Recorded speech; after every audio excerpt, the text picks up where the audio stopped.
the holy city became the core of the resistance to the Romans. Go ahead. Titus, the son of Emperor Vespasian, proceeded to lay siege to Jerusalem.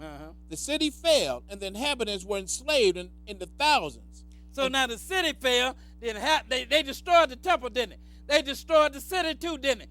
Then Israel got led away captive, didn't it? Yes, Go ahead and read on.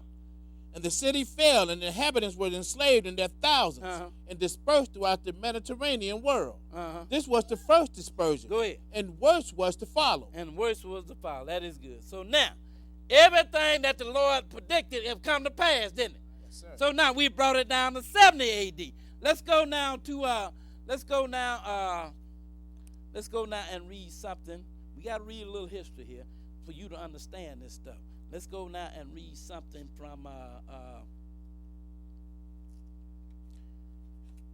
Unger's Bible Dictionary. Because Israel ain't there no more. Lord said they're going to be led away captive into all nations until the time of the Gentile be fulfilled. So they gone. They ain't there no more. But you still got a people there that's saying that they are Israelites, right? Well, you say, who are they? We going to find out. Don't forget, Israel had a brother. And his name was Edom. And he was the father of the Edomites. This came out of Unger's Bible Dictionary. I want you to read that. Go ahead and read. Start what's on the line and read that. Go ahead and read it. The Edomites were now incorporated with the Jewish nation. And the whole province was often termed by Greek and Roman writers Idumea. So sometimes you read in the Bible the word Idumea. So when you see Idumea or Idumeans, then you know you are reading about the Edomites. Go ahead and read on. Immediately before the siege of Jerusalem by Titus, 20,000 Idumeans were admitted to the holy city. In other words, this was 70 A.D. now. So now the Romans let 20,000 Idumeans in there. Go ahead and read on. Which they filled with robbery and bloodshed. Go ahead. From this time, the Edomites, as a separate people, disappeared from the page of history. In other words, a whole nation of people just gone. Ain't got no history for them. You understand what I'm saying? Now, I'm going to show you what happened. We're going to give you some Bible as to what happened. But let's read another account. This time we are reading from the sarcophagus of ancient civilization. And we'll read from page 372. Start reading right here. We're going to pick it up at 70 A.D. Go ahead and read at that time. Go ahead and read. At the time the Romans under Titus besieged Jerusalem, 70 A.D., go ahead. The Idumeans, along with the Zealot party, early joined in the rebellion against the foe. Through the influence of John of Giscala, as Josephus informs us, 20,000 Idumeans were allowed access to the holy city. Go ahead. Only to fill the city with robbery and bloodshed. This is what they did. Go ahead and read. They spared nobody. The outer temple was completely covered with blood. So this is Edom now, your brother. This is what he did to Israel. Go ahead and read on. 8,500 perished there in one day. The rage of the Idumeans were not confined to the temple precincts. Go ahead. Now the rage of the Idumeans, it was not confined to just the temple precincts. Go ahead and read on. They betook themselves to the city and plundered every house and slew everyone they met. Did you finish reading what's on the line Yes, in sir. red? Now read that. Go ahead and read. With the tragic fall of Jerusalem, the Idumeans, as a nation, passed off the stage of history and disappeared entirely from human sight. And they disappeared. A whole nation of people now done just evaporated. You understand? They ain't evaporated. We know exactly where they are. God told you where they were. So now, it's a little bit ironic, isn't it? In 70 A.D., when Israel went in captivity, Idumean disappeared from the page of history, or Edom disappeared from the page of history. Now, a whole nation of people just gone. They ain't gone. We're going to show you where they are. Let's go to Obadiah. God told you where they are. Let's go to the book of Obadiah. And we'll pick it up at verse 9. There's only one chapter. So we're going to pick it up at verse 9. Obadiah, verse 9.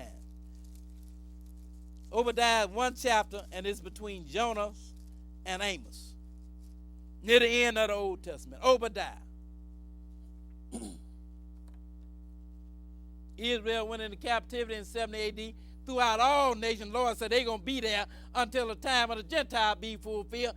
Then in 70 A.D., Edom, his brother, disappeared from the pages of history. Whole nation of people just gone. Show you what happened to him. Start reading at Obadiah, and we'll pick it up at verse 9.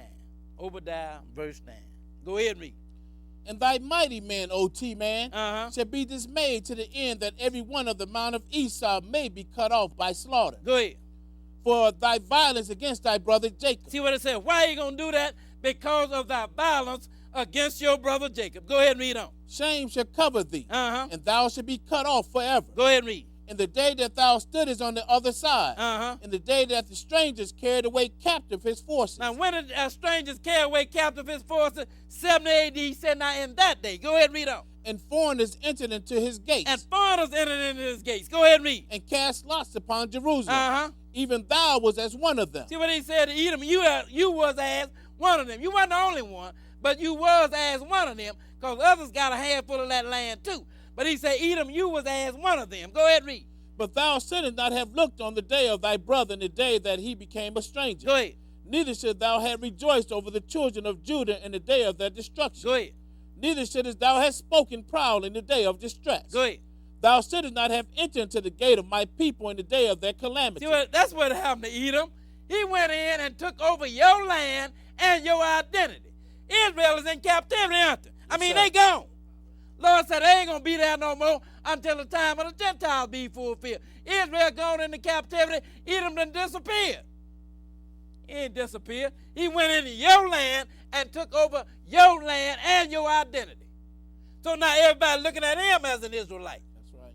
But he don't fit the description, does it? No, because the Lord said Edom going to be carried away captive, Israel rather, going to be carried away captive into all nations. Didn't he say that? Yes, sir. You're looking for Israel, you got to find a people that have been carried away captive into all nations. That's what happened with Israel. What did Edom do? He slid in there and took over there. He been wanting that land all the time anyway.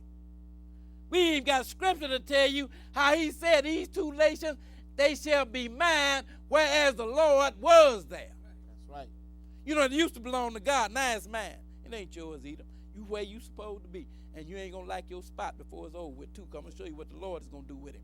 What verse are we? Middle of 13. Go ahead and read. Yea, thou shouldest not have looked on their affliction in the day of their calamity. Go ahead. Nor have laid hands on their substance in the day of their calamity. See what they did? Say you laid hands on their substance in the day of their calamity. You went in and you took over everything.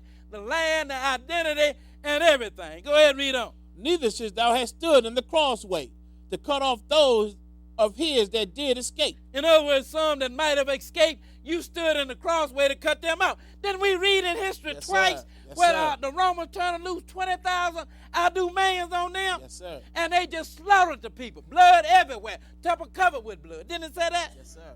Go ahead and read on. Neither should thou have delivered up those of his that did remain in the day of distress. In other words, there were some that remained, you delivered them up. Go ahead and read. For the day of the Lord is near upon all the heathen. As thou hast done, it shall be done unto thee. So now the Lord has brought this thing now all the way down to the last day. Because that is the day of the Lord in the last days, isn't it? Sir. So now he said, for the day of the Lord is near upon all the nations. For as thou hast done, it shall be done unto thee. Go ahead and read on. Thy reward shall return upon thy own head. What you have rewarded them, it's going to be returned up on your own head. Now we have brought this thing really all the way down to the end time here. Go ahead and read on. For as ye have drunk upon my holy mountain, so shall all the heathen drink continually. Go ahead. Yea, they shall drink, and they shall swallow down, and they shall be as though they had not been. Go ahead. But upon Mount Zion shall be deliverance. Upon Mount Zion, it says, shall be deliverance. Go ahead and read on. And there shall be holiness. And the house of Jacob shall possess their possessions. Now, and there shall be hope. We know this is future. When will there be holiness in Mount Zion? When the Lord returns. Ain't going to be no holiness until the Lord. Ain't no holiness over there now. That's right. Ain't nothing holy about what's going on over there now. But he said, in this day, there will be holiness up on Mount Zion. Go ahead and read on. 18. And the house of Jacob shall be a fire, and the house of Joseph a flame, Go ahead. and the house of Esau for stubble, Uh-huh. and they shall kindle in them, Go ahead. and devour them. Uh-huh. And there shall not be any remaining of the house of Esau, Go ahead. for the Lord has spoken it. Now, let's skip down to verse 21. Go ahead and read. Show you who's going to be in the land when the Lord returns. This is when the Lord returns, the day of the Lord. That is about the return of the Lord. That's